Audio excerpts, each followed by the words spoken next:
Hi மக்களே வணக்கம். யாரெல்லாம் நம்ம சேனலை சப்ஸ்கிரைப் பண்ணலையோ சப்ஸ்கிரைப் பண்ணிக்கங்க. அப்போ தான் நான் போகிற வீடியோவை உங்களால் உடனுக்குடன் பார்க்க முடியும். இப்போ பார்த்தீங்கன்னா ஒரு நெகிழ்ச்சியான தருணத்தை பற்றி தான் பார்க்க போகிறோம். அது என்னென்னு பார்த்தீங்கன்னா, பிக் பாஸ் சீசன் 9 வந்த கமருதீன் இருக்கார் இல்லையா, அவர் சொன்னார் பிக் பாஸில் இருக்கும்போதே அவங்க அம்மா கொஞ்ச நாளுக்கு முன்னாடி தான் தவறிட்டாங்கன்னு சொல்லிட்டு. ஸோ பிக் பாஸ்லேயே ஃபீல் பண்ணியிருப்பார். அவங்க அம்மா நிறைய கனவு கண்டாங்க. அது மட்டும் இல்லாமல் நான் ஒரு பெரிய இடத்துல வரணும்னு சொல்லிட்டு அவங்க தான் ரொம்ப ஆசைப்பட்டாங்க. எவ்வளவோ ட்ரை பண்ணோம் அவங்கள காப்பாற்றுறதுக்கு, பட் முடியாமல் போச்சுன்னு சொல்லிட்டு நிறையவே ஃபீல் பண்ணி சொல்லியிருப்பார்.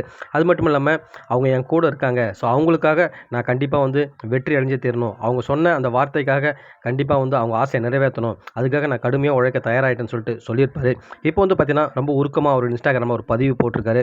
அது என்னென்னு பார்த்தீங்கன்னா, மிஸ் யூ அம்மி, in this lonely journey be with me at all my success and failures, manifesting to make all your dreams come true. So உண்மையாகவே ரொம்ப நெகிழ்ச்சியான ஒரு பதிவு தான் போட்டிருக்காரு. ஏன்னா ஒரு அம்மா இல்லைனா எந்த அளவுக்கு அவர் கஷ்டப்படுவார்னு எல்லாருக்குமே தெரியும். இப்போ பார்த்தீங்கன்னா அவர் அப்பாவுமே இல்லை அவருக்கு. ஸோ அவங்க அக்கா கல்யாணம் ஆகிட்டு செட்டில் ஆகிட்டாங்க. இப்போ பார்த்தீங்கன்னா அவர் ஃப்ரெண்ட்ஸோடு தான் இருக்கார். உண்மையாகவே ரொம்ப மனசு கஷ்டமாக இருக்குங்க.